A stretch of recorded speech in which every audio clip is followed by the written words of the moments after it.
Sally with indieliferadio.com and wildliferadio.com. We're here at the Talent Farm interviewing Michael Sharpe. Say hello to everybody, Mike. What's up, everybody? Okay, I got a few questions here for you, Mike. Now, the first one, we'd like you to tell our viewers and tell us, boxers or briefs? Boxer briefs. Had to throw them off on that question. Okay. No, really. Now, tell us the history and the progression of how you got to where you are.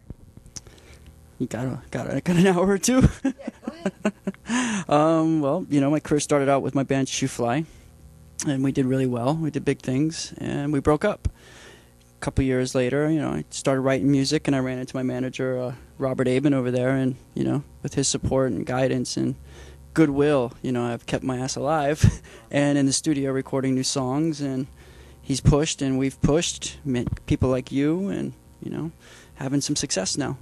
And that's what we're here for. We're here to push this music. And as you all know, this is an iTunes release party for Mike Sharpe.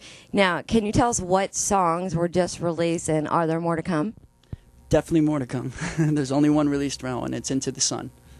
Into the Sun. You going to look for that? We are probably only weeks away from releasing Unstoppable or Drowning. Yeah, I've heard those songs, and we play those on Indie Life a lot, I might add. Okay, so who were your influences growing up? Growing up, I'd say Led Zeppelin. Probably the first biggest one, that I was just like, wow, you see what he did with that guitar. And, I grew up in the 80s, too, so believe it or not, guys like Billy Idol and Heart and, even some old school bands, too, like Canned Heat and Three Dog Night and, Traffic, and then Van Halen, and then, crossed into the 90s with, Jane's Addiction and Stone Temple Pilots, Pearl Jam were big, influences on me. Guns N' Roses. And, of course, I know every one of these bands you just named growing up in the 80s. Air Supply, weren't you? Yeah, well, That's right. Yeah, he said Air Supply, believe it or not. Go Air Supply. I'm at work busting ditches some days, and I'm like, I'm all out of love. Little friggin' tear. Okay, so how did you get into music? Getting into trouble.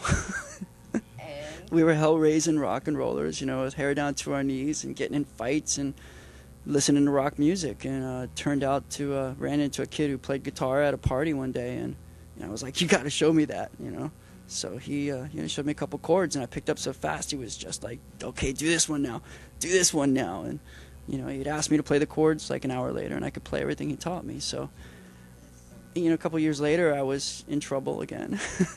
Well, that kind of goes with musicians in general. And I ran into an old black guy, and I was actually in a center. I was probably just turned 18 years old, and this guy took me in and kind of taught me. He had a little acoustic guitar where we were, doing our time at, and he taught me. And I took that with me when I got out, and, some things that he taught me about how to live also. So I took my guitar, and I just started writing music, and I left, and I traveled and hitchhiked for like 6 years until I ran into the singer of Shufly, and we put together Shufly. So you started playing guitar then? Yeah, pretty much, and writing music, and just never really intended for anything to happen. It was more just something I did. It was a good way to meet people, especially girls. I was skinny. I could go to the beach and hi. $1. Yeah, exactly. So it still amazes me now to look around and think that people actually listen to me, and I got a good email from somebody the other day that they asked me how it felt to now be like one of my inspirations, like one of the artists that I inspired.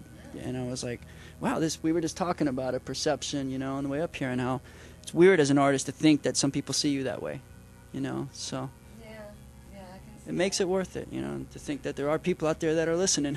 It's got to feel good, though. It does. Like I said, it was a hard road to recover from Shufly breaking up, and I had to win over a lot of fans, and I had a lot to prove to myself, and just stumbled over my feet for the most part until I stopped trying to prove anything and just started writing music, which is kind of like when I ran into Bobby, and we just write now, we don't try, when we sit back and we write a song, it's just something that happens, and we laugh, and Well, that's where the best music comes from, is when you feel it and when it comes from the heart, and that makes good tunes.